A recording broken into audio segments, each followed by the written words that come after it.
Welcome to the Awakened Goddess Show, your source for inspiration, wisdom, and personal discovery. The place to learn from a diverse mix of mentors, metaphysical experts, spiritual leaders, and best-selling authors from around the world. I'm Angela Wilkinson, intuitive coach and founder of the Awakened Goddess Academy.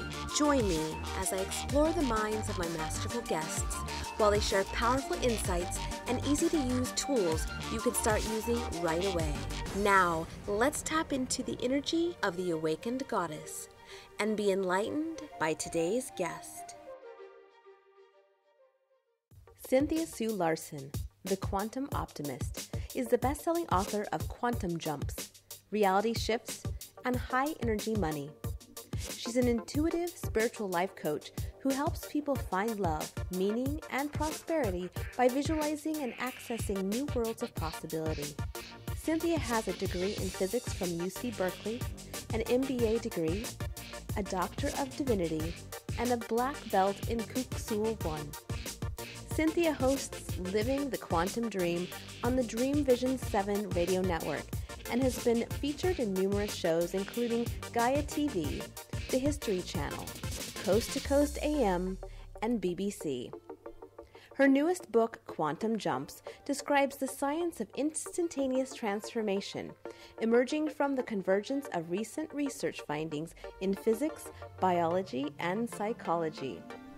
Cynthia reminds us to ask in every situation, how good can it get?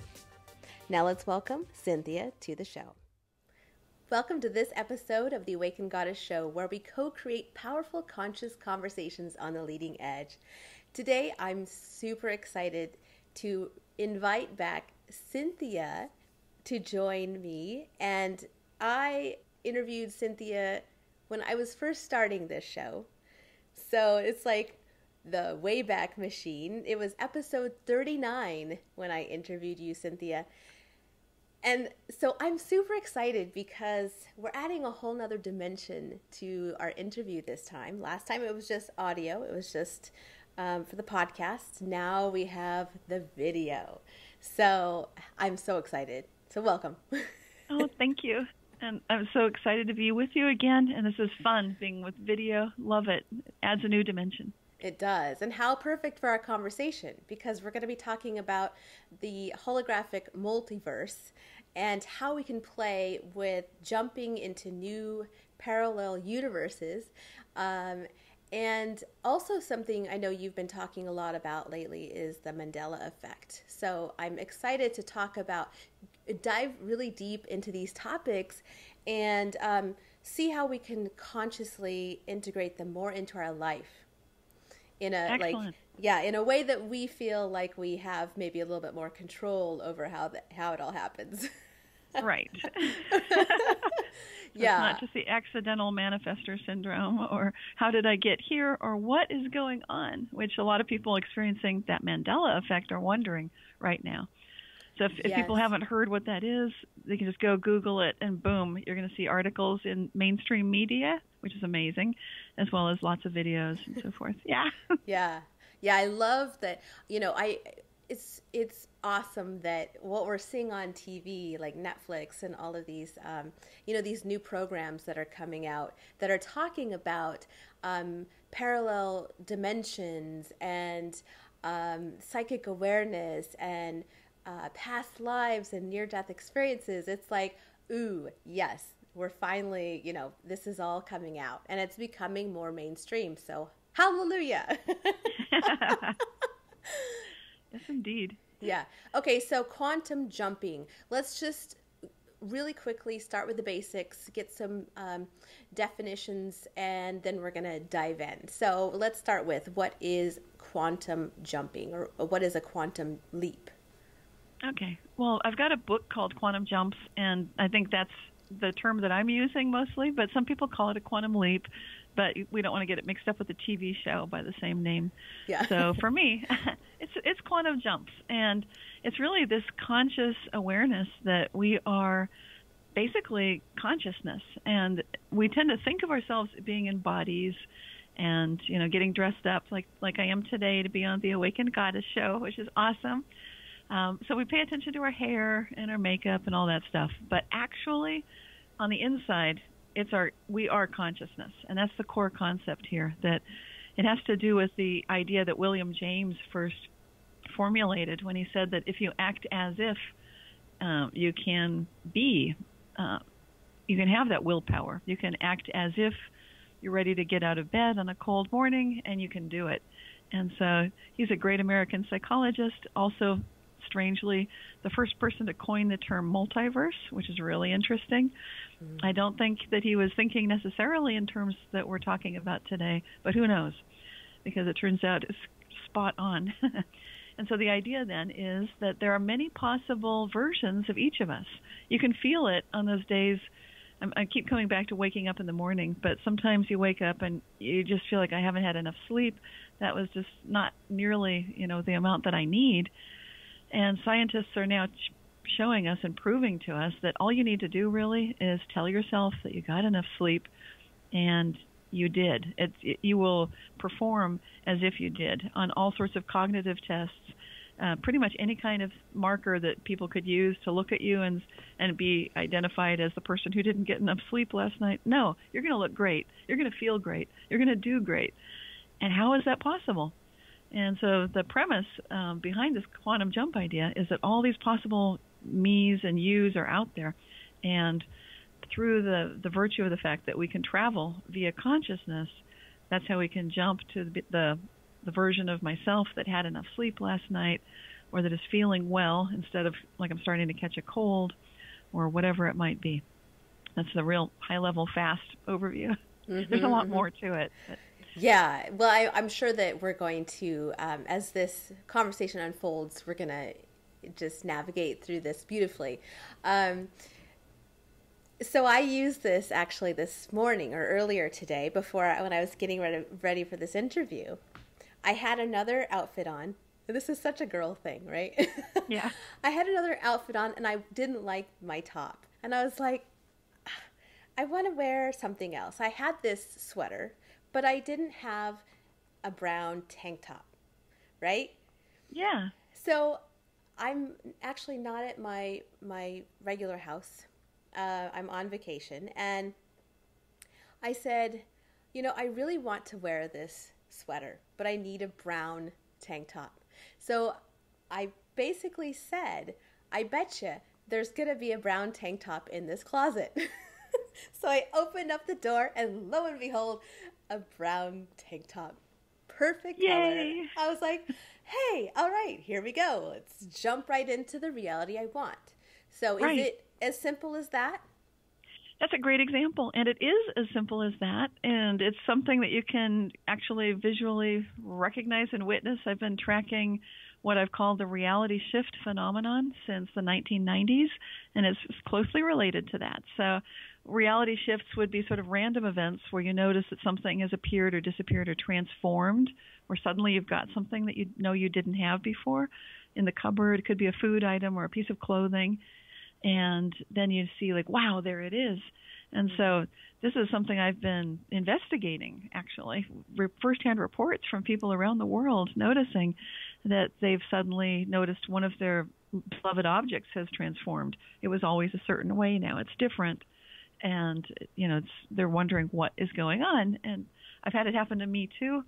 And, in fact, that's how I got involved in creating a monthly newsletter about reality shifts, which is called Reality Shifters at my website, realityshifters.com. So your example with that brown tank top is spot on, because otherwise people think, okay, we're just talking quantum jumps, and it just has to do with strange things you can't really measure, like did you get enough sleep last night, or are you sick? And there's no way to prove it one way or the other. Okay, now we're talking about an object actually appearing, and people could say, well, that was just luck. And you can hear detractors say things like that. Mm-hmm. What I think is interesting is when people notice that they had something for sure, or they've investigated that closet and it didn't have the brown tank top. It's a tongue twister. And then they come back and there it is. And so that's the kind of thing that happens to me. It happens to people that believe in this phenomenon. And it helps to have an open mind. So if you're wondering, like, how can I experience these things, start by recognizing these things do happen to a lot of people. And then what I like to present is what's a possible scientific explanation, so our rational mind can be okay with the fact that we're witnessing these kinds of changes all around us all the time. Well, there's this group that it's like a mastermind group that we play in this quantum field. And the leader, she was talking about how she was feeling sick, or she knew she needed to have some cranberry juice, but she didn't have any. And so she was intending to get some. She came home later that day. She didn't go to the store or anything, but outside of her house was a jar of cranberry juice. And she's like, where'd that come from?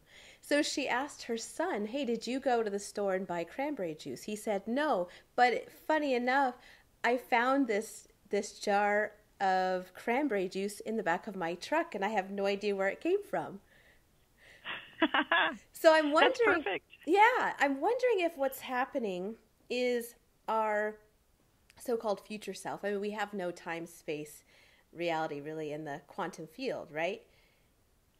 Well, we've got time and space in the sense that that's how we perceive our reality. Those are perceptions, and that's how we can do these measurements that our typical science would use to formulate hypotheses and then be able to conduct experiments and that kind of thing. And that's also how we describe our experience is based on space and time and perceptions. So we have it in that sense on the material, real level. Right. But then we've got this deeper level of reality, which is what I would say your mastermind teacher was doing, is recognizing I need cranberry juice and putting it out there so that all those that she's entangled with, like her son and friends and the universe, conspire to move to an adjacent reality that is within everybody's level of acceptance. So I really recommend that people keep opening your minds, open up further and further, get more and more okay with the extraordinary happening, because it can and it will. And in other words, things can manifest right in front of you real time, which has happened to me several times, where things just literally fall out of thin air that I need or that I was looking for. And that can happen too, which seems impossible, but it's just a matter of opening your mind and realizing, sure, that could happen. That's just as good. Money can just show up in your bank account. I've heard from people that showed up with cash arriving in their dresser drawers. Yes. So these things can seem like no way, but when it happens to you, then it's pretty exciting. Yeah.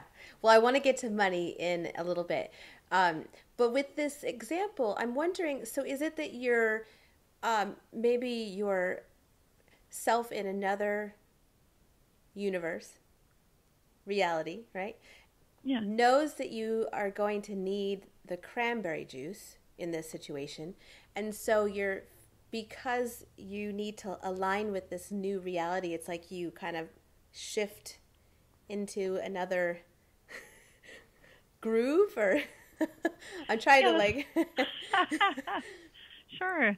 Yeah, that's one way to look at it, and it seems like it's a perfectly valid explanation that it's through the consciousness of ourselves, just reaching out, as you said, through time, because time on that level of consciousness is accessible everywhere. So you can absolutely access all different possible, what you might call timelines, but really there's no point of reference of what things come first or second when you get to that level of quantum consciousness, because all possibilities coexist simultaneously, and all those possible superimposed realities are all out there.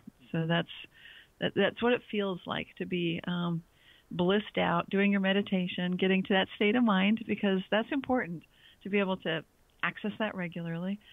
And a lot of people experience it in the form of a daydream. And then the kind of things we're talking about, everyday people might notice in the form of synchronicity. So that's very common for a lot of people. And that's kind of the first little baby step into this whole area, where you start noticing, wow, I just thought about someone and there they are. Or I just felt like I needed something and then there it is. And it's not quite as mind-blowing as the cranberry juice from nowhere that just showed up in the back of the truck. And getting back to that one, that could be a good example of there was a reality where somebody, maybe she told her son, could you get me some cranberry juice? And he did, and he put it in the truck. Or who knows? I don't know. It doesn't need to make sense. I've had things that don't make any sense, but like the time, I mean, I've got some real doozies. Yeah, it's really interesting when it's true. When you start opening your awareness to these events, it's like you start seeing them. There was one time that I was in my office. My dog was in his kennel. And then I walked down the hallway, literally past the bedroom, which is not even 5 feet away. And my dog was laying on the bed. And I was like, you have these experiences where it is so mind-bending that I stood there and I kept looking back and forth. I was like, what just happened? Exactly. And this is getting into something that people have noticed in some cultures around the world for a long, long time. Not necessarily that exact example, but there have been reports in Brazil of, for example, dead people coming for holiday dinners. That same year that they died, they'll show up and they'll ring the doorbell and they'll come in. And so, of course, they had a table place set for them at the table. And that's in a culture where that's accepted, is that could happen. Someone dies, then they show up again. That's one thing. And then in Norway, they've got this word vardager, which means to arrive before you actually get there. So people will hear their friends showing up on the front porch. Like right now it's winter, and you might hear stomping of boots on the porch, knocking the snow off, lots of laughter. And then you open the door to see are they here yet? And there's nobody there. And there's no marks in the snow. And you can tell in snow if someone's been there, but there's nothing. It's just like perfect silence because of the effect of the snow being so quiet. But in Norway, they're used to it. Then they shut the door. It's like, Vardager, they'll be here in a few minutes, obviously, because I just heard them. And it's considered normal. And so, in other words, they're noticing these, what we might call a glitch in the matrix, which is like that scene where Neo sees the cat walk by the door and then it walks by the door again. And so if you think that this is a simulation, then you'd say, okay, it's a glitch. But I don't buy that simulation thing, because to me, humans have always attempted to frame reality based on whatever our current favorite toy or model might be, whether it's some mechanical thing like, okay, the cosmos moves like these mechanisms, and now our favorite toy is simulated reality. And so it's just putting it in a toy map, and obviously reality is so much more than that. So to me, it's way more than a glitch in the matrix, and it's recognizing that there's a true quantum nature, a true conscious nature. So you can walk past your dog laying in the dog bed, and you see that your dog there, and that's your dog, and there's no other dog in the house. There's no way you could confuse it. And you walk a little farther, and then you see your dog on your bed, and then you get the goosebumps, and like, okay, I just saw something amazing. And this is the key. So I hope people listening and watching the show are going to recognize, wow, this is doable. This is okay. And it's not scary. It's fun. No, it is fun. Yeah. Yeah. It's a little mind scratching sometimes, or head scratching. Scratching your mind, your head, all the same. But yeah, it is fun to play with this. So what is it that triggers these events that happen? That's a great question. In terms of what triggers it, we're looking for a cause. So you're looking at a timeline and cause and effect. And this is where it gets really interwoven, because you're co-creating always. Each one of us is connected to all of us. We're a huge, beautiful network of love and family.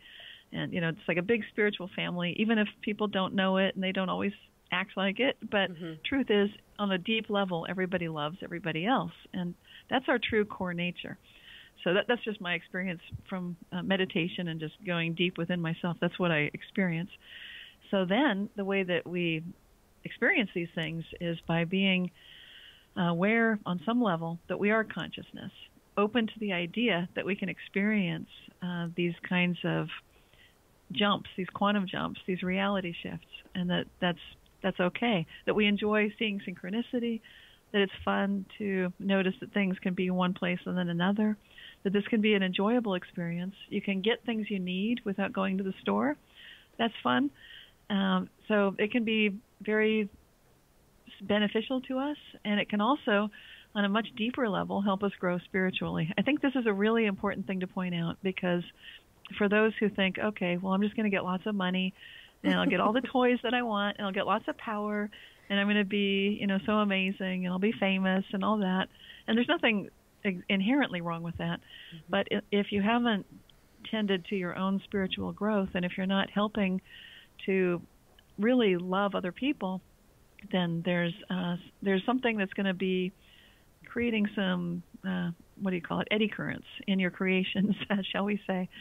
So I'm bringing up the spiritual path because it's so important. What's going to be happening as you increase your conscious awareness and you build your energy body, basically, which is who you really are, so your eternal, infinite, conscious self in the form of conscious energy, if you will, then part of that growth process definitely entails responsibility. So I'm just showing both, so that it's super important. So if people are listening and they're thinking or watching, like, I'm going to get everything I need. I'm going to get the perfect job, the perfect spouse, the perfect family, the perfect house, everything. If you're focused too much on things, what can I say? You'll be learning. You'll be on a path of learning, and Spirit will show you. Spirit will show you, is that really what you're living for, in the form of a question, and you'll get chances to answer that question. And so, Cynthia, you're so tactful. Yes. So in other words, the crap's going to hit the fan. There you go. It's another way to put it.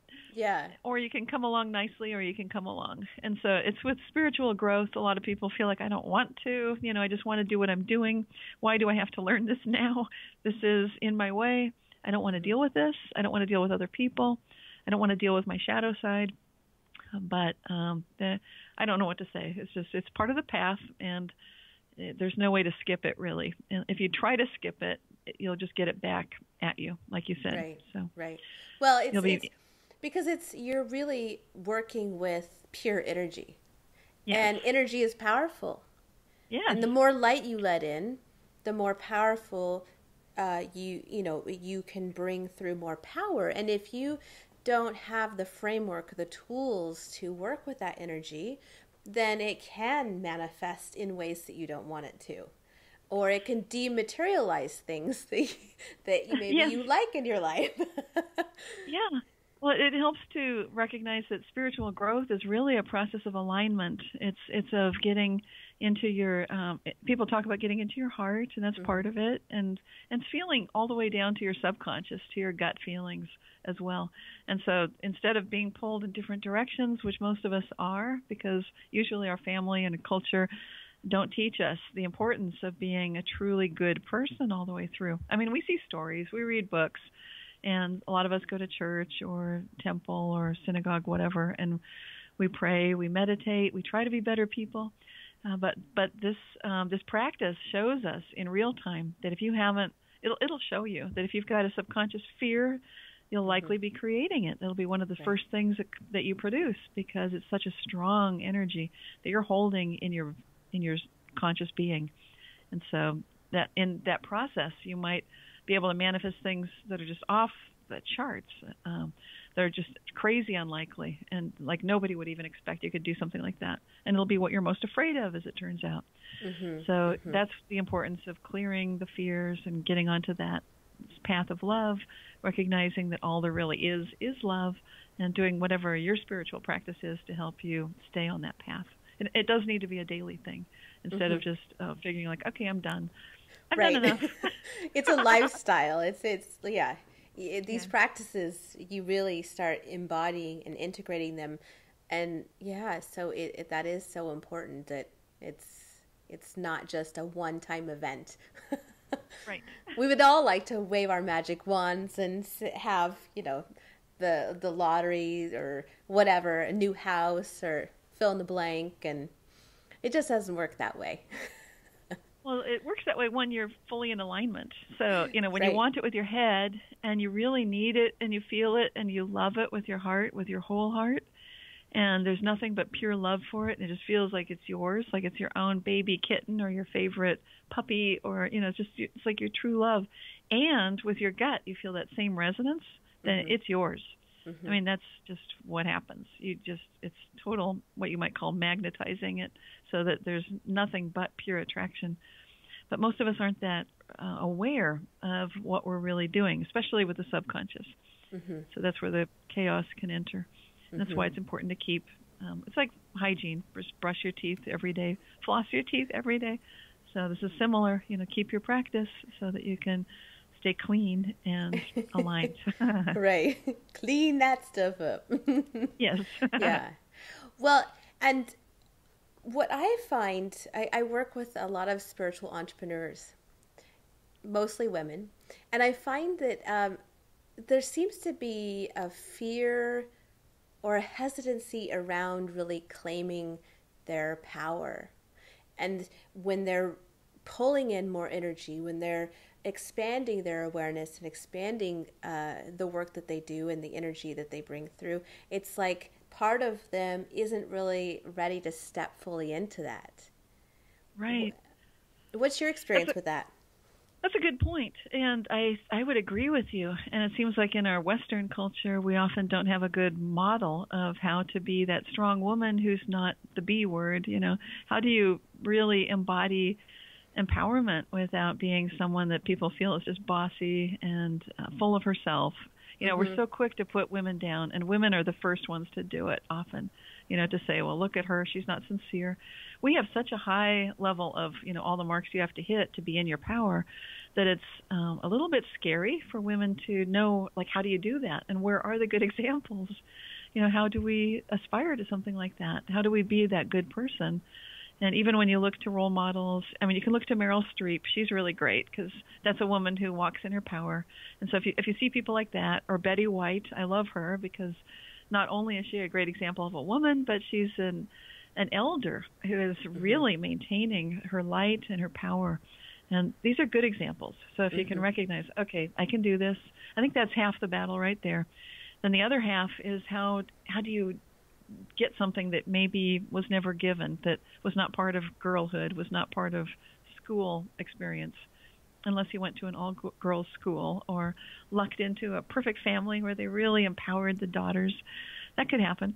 But usually for most of us, it doesn't happen. And then it's up to us to find a way to build that sense of empowerment. So it's not overpowering or obnoxious, but just true power.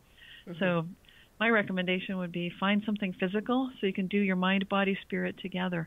So, make, like I do martial arts, for example. That's wonderful for girls. I practice Kuk Sool Won. I'm a second-degree black belt. I've been doing this for like 17 years. That's incredible. And naturally what happens with this practice is I'm used to, I can smile, but then I can key up, I can shout really loud, and I have a commanding presence. I can capture everyone's attention in a room of any size instantly.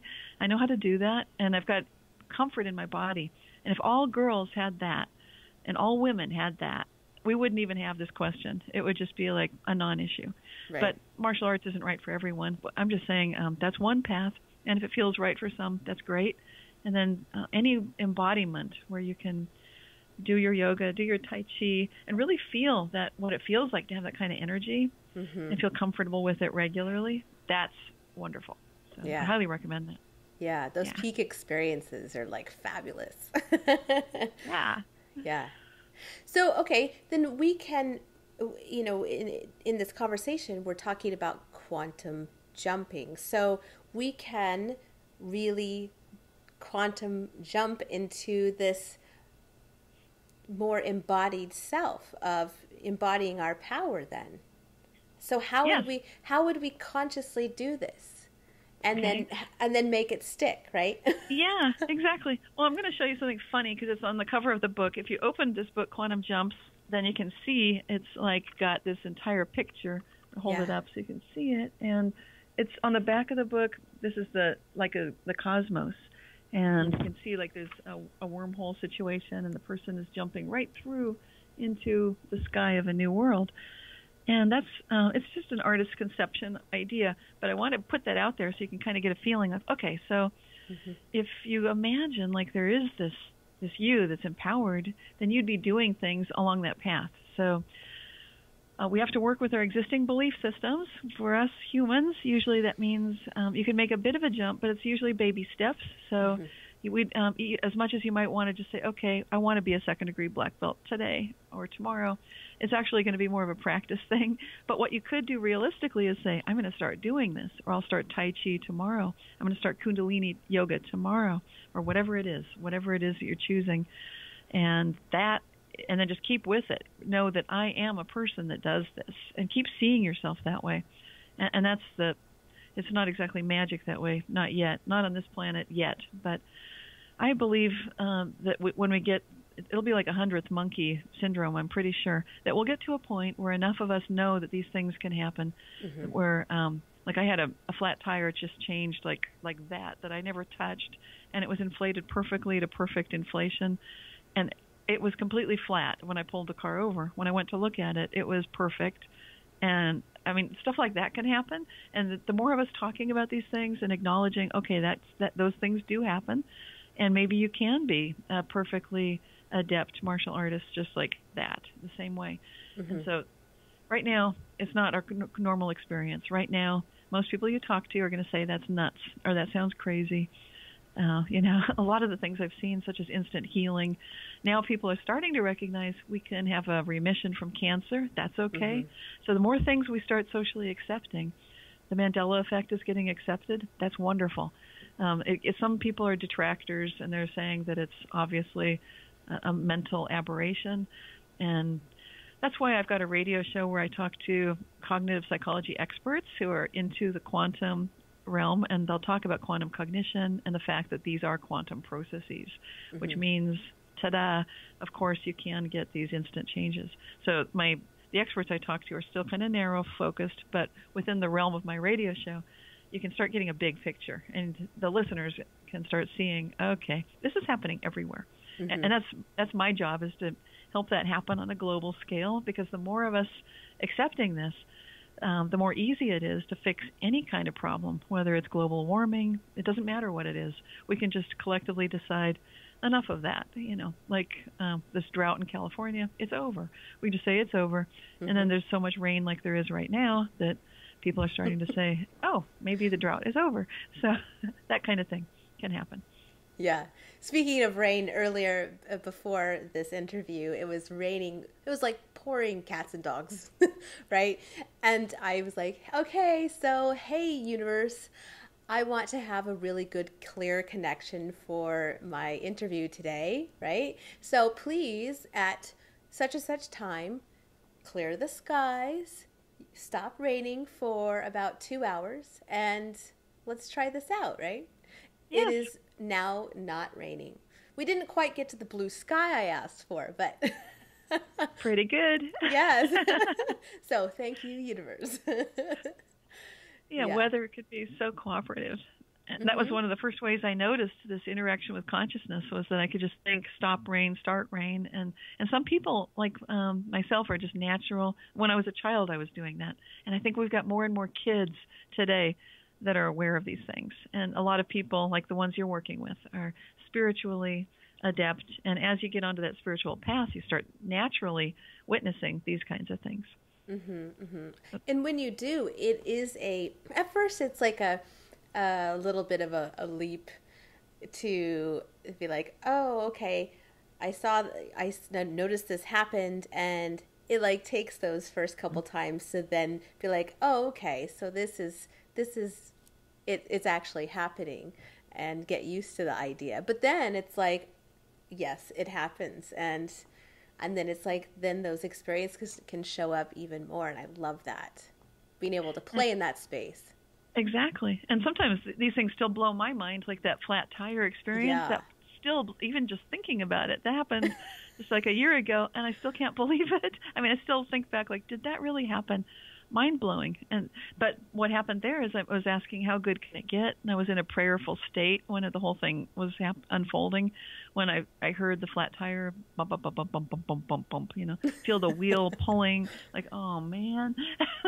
I didn't want to be getting all greasy and dirty changing a tire, but I am praying right now, so how good can this get, So that's another thing that I recommend, is to keep asking, how good can it get? and just leave it open-ended. Keep pushing on that glass ceiling of, what's possible or what you think is possible.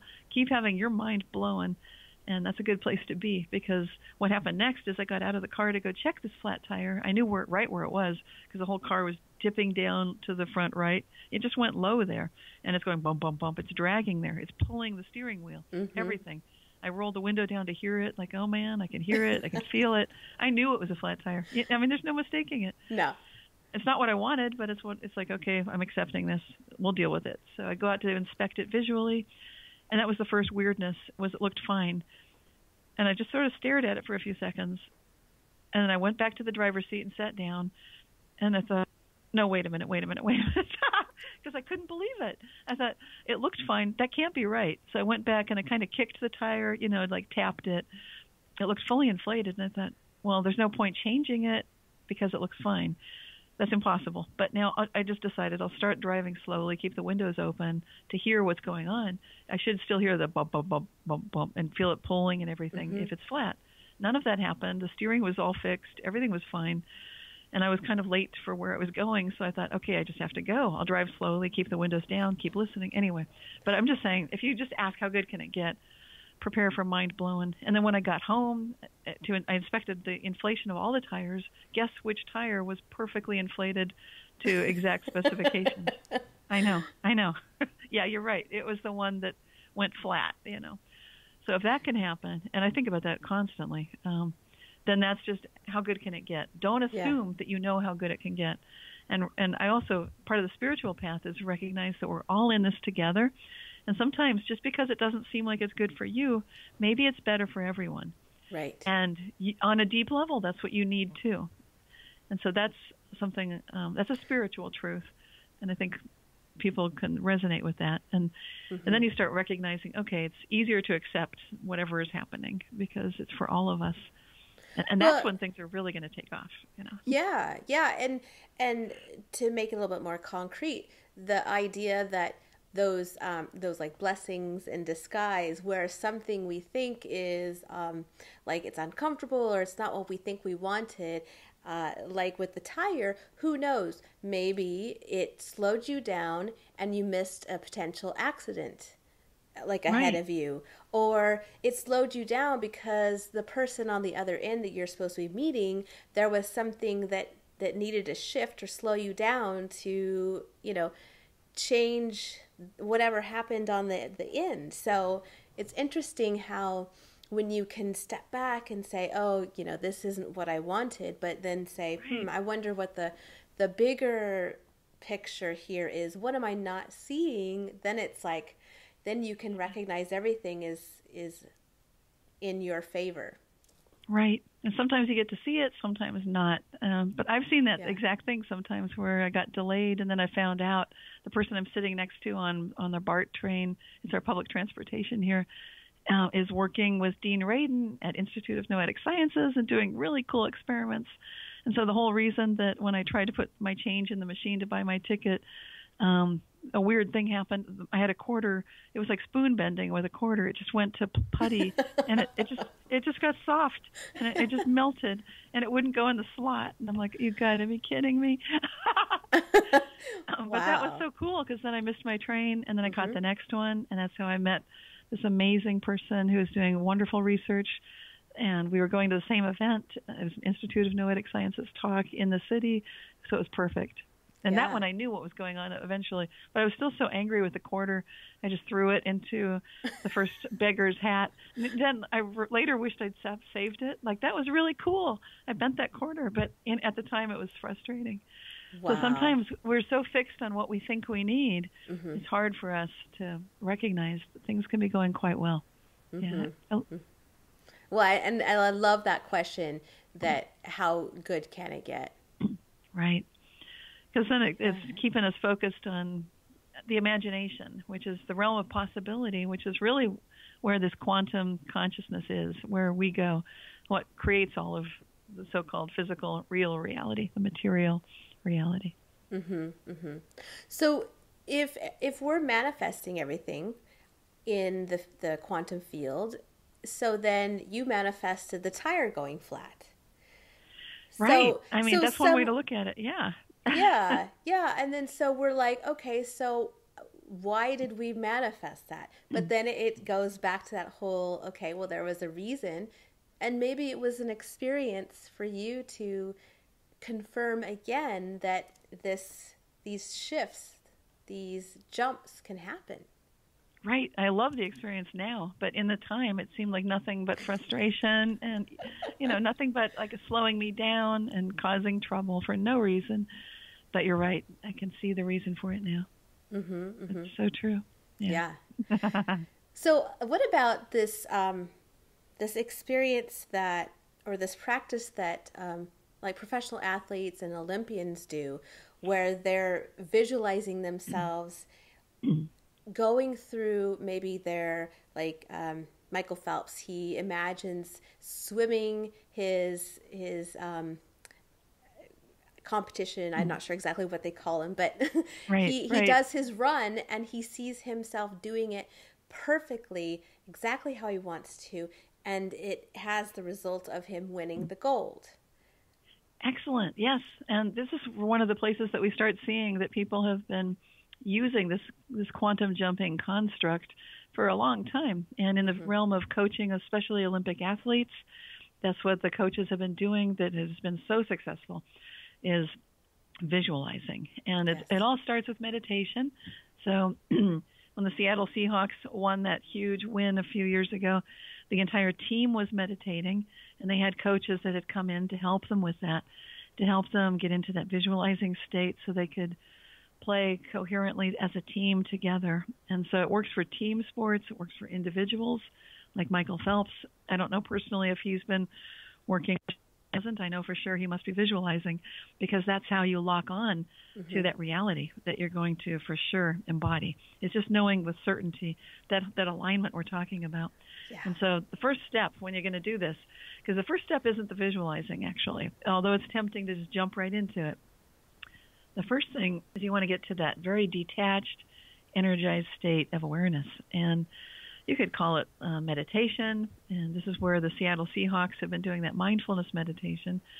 And basically, there are different ways to meditate, but the key is to recognize that you're not your thoughts, you're not your feelings, but you are able to observe that. So it's you can think of it like stepping back a little bit and getting a feeling of seeing the bigger picture, just seeing like, okay, there I am. And then when you're seeing yourself from that bigger perspective, that's just the beginning of it. Recognizing that, okay, I'm right here, right now, having these thoughts, having these feelings, having this flat tire, or I just walked past my dog and now I'm walking past my dog again, or whatever it is.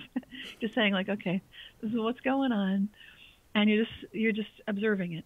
Like, this is how I'm feeling. This is what is being thought. This is what is being felt, but not attaching to those thoughts and feelings. So it's a very subtle distinction, but it's so important.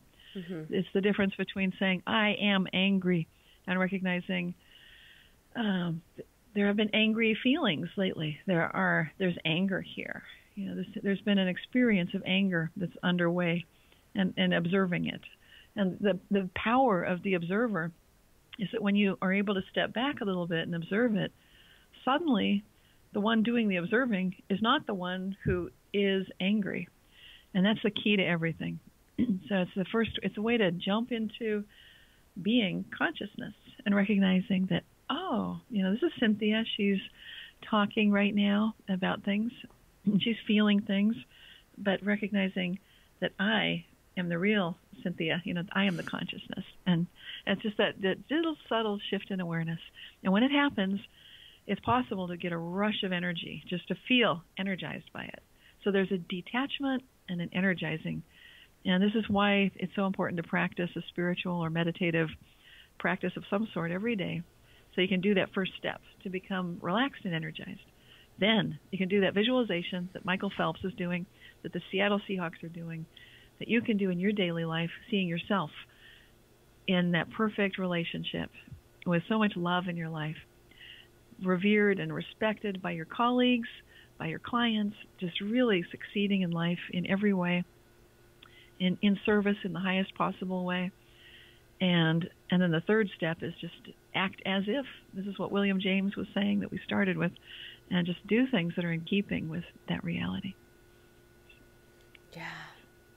Yeah. Such a cool process. Yeah. Yeah. There's something that I started doing with people. It's still very new, and so I would love to hear your take on this. What I started doing is walking people through kind of the state that you're talking about, and have them really step into their fully embodied self as like their future self, having manifested this like a particular intention or a goal or a desire that they have, and then capturing it on camera and creating like a movie where they're watching their future self talk to their now self as if, and so they're seeing themselves living this new reality. Yes, I love that. I love that you make it so real so they can really feel like, okay, this is happening. And the more believable it is, then the more we get that full resonance and that alignment we're talking about, especially with the subconscious, where you can believe like, wow, that could be me. Because a lot of us, it sometimes for whatever reason, we've believed what we've seen in the media about women, about whatever gender, whatever race we might have, whatever ethnicity. And we might think that there are limitations based on the kind of, based on our lack of beauty or our gender or whatever. And so we might be judging all that. But to be able to get into that level of believability where you can really feel like you're hearing yourself talking to you. And hearing the words is so powerful. It's amazing because it goes straight to that reptilian mind, that center of the brainstem, the very ancient part of our being, where it just goes directly in and we absorb it. This is how we absorb as a child what our parents are saying and what culture said. So you can do some powerful belief shifting with that kind of exercise. I haven't done it with people with the video, but it can be quite powerful just imagining. And I think the video brings that extra bonus in because you can hear the words and they get the value also of saying them and actually bringing it into being. And letting, basically channeling their future self and embodying it for that period of time, which is an amazing experience. So that's really good. Yeah, it's funny because the first time I did it, because I was kind of learning and going through the process, and I was rehearsing over and over, that I found myself after I created the video, right? I didn't even watch it, but I was in this altered state where I couldn't figure out which reality was my current reality. Yeah. And it was like this surreal experience. This is so amazing and coincidental because I was actually doing what we're talking about last night. I mean, bizarrely. Awesome. I know, it's like so trippy, which is not something I normally do.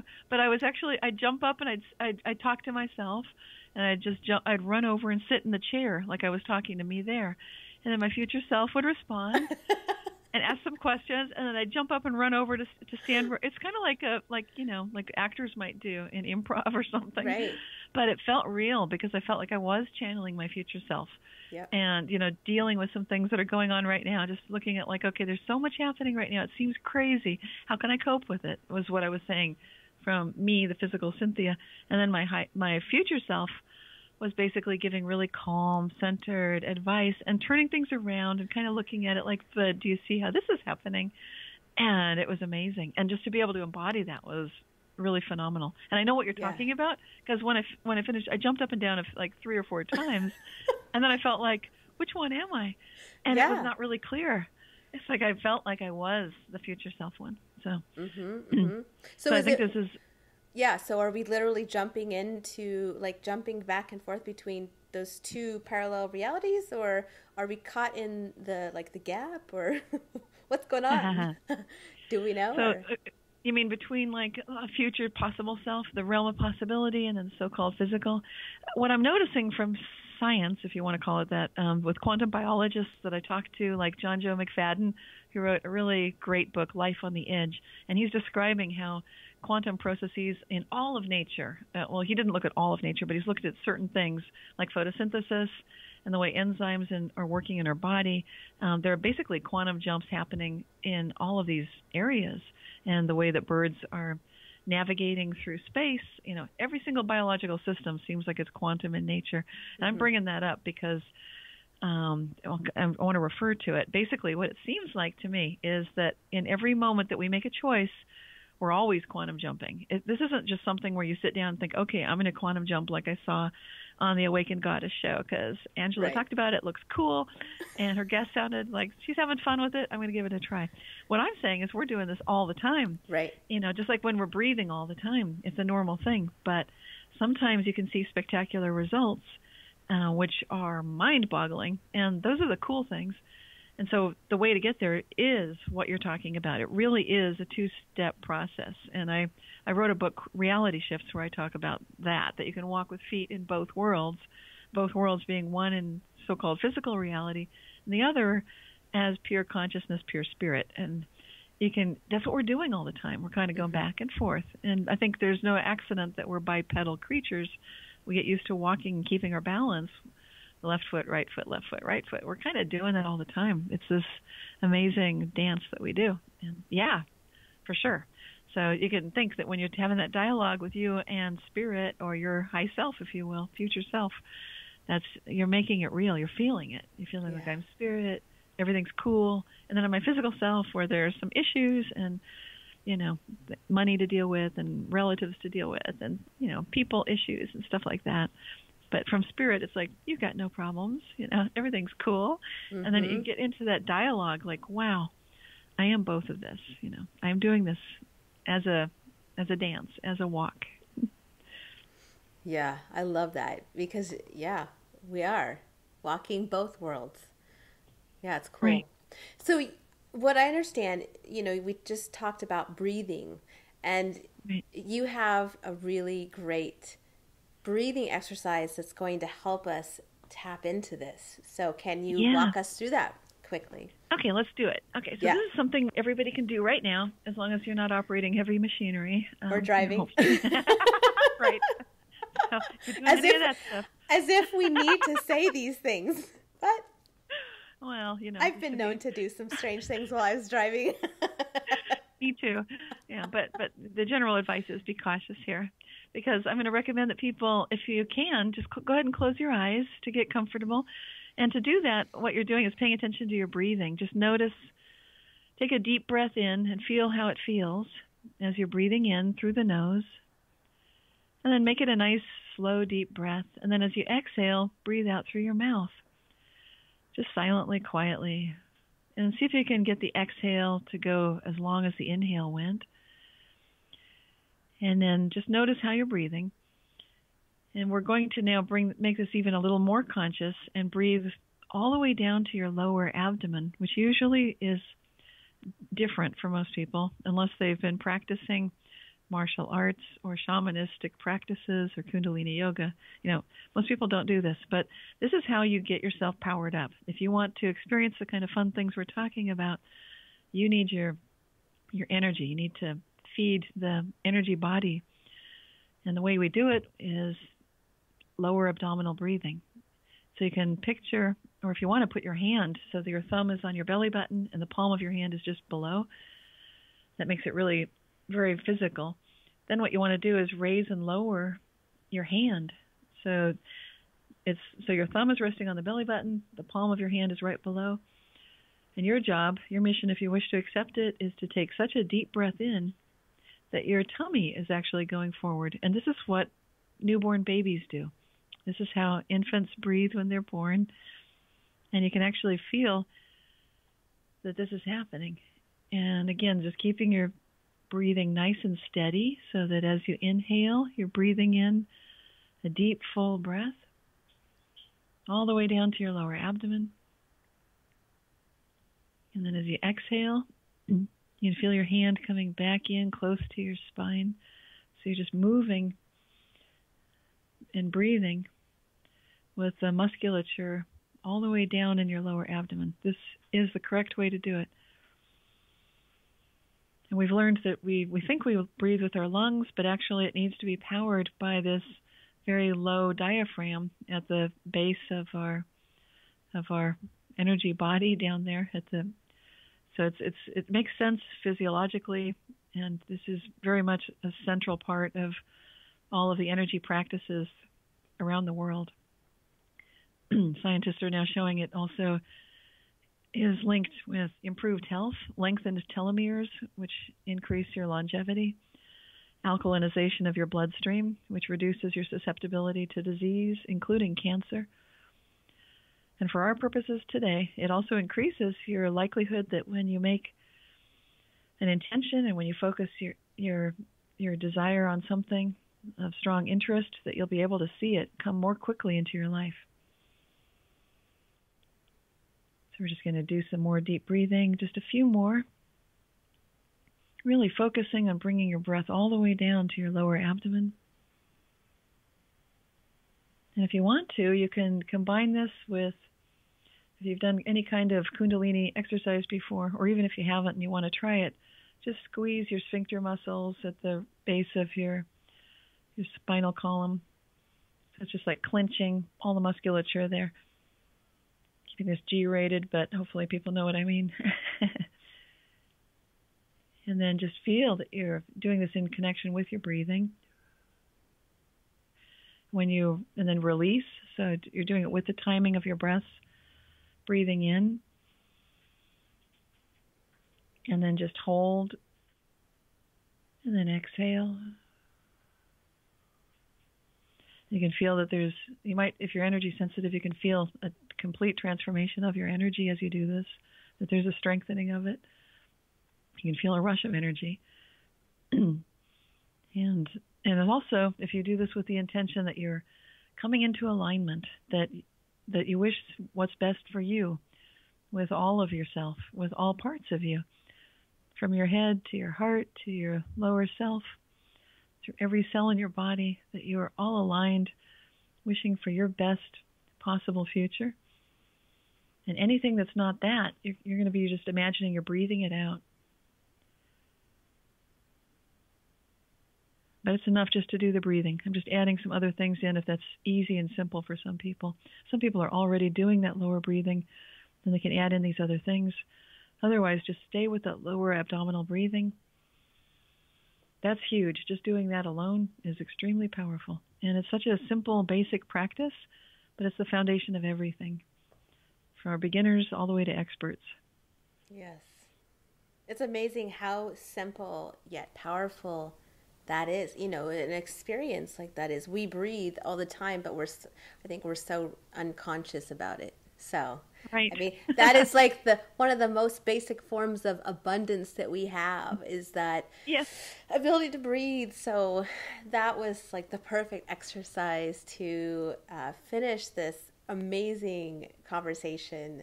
Cynthia, I just love having you on the show, and I can't believe it took 2 years to have you back. I need to have you on more often, because I absolutely love talking about this, because it's so juicy and like it's so leading edge. So thank you so much for joining me today. Thank you so much for doing the show and being such a radiant being of light and inspiration to everyone, including me. So thank you for brightening the world. I love your smile. I just love your energy. So thank you. Thank you so much. Thank you for listening to this episode of the Awakened Goddess Show. I hope you enjoyed today's guest and got something you can start using in your life right away. For more spiritual insights and to listen to more episodes, subscribe to The Awakened Goddess Show at theawakenedgoddess.com and discover wisdom that'll change your life.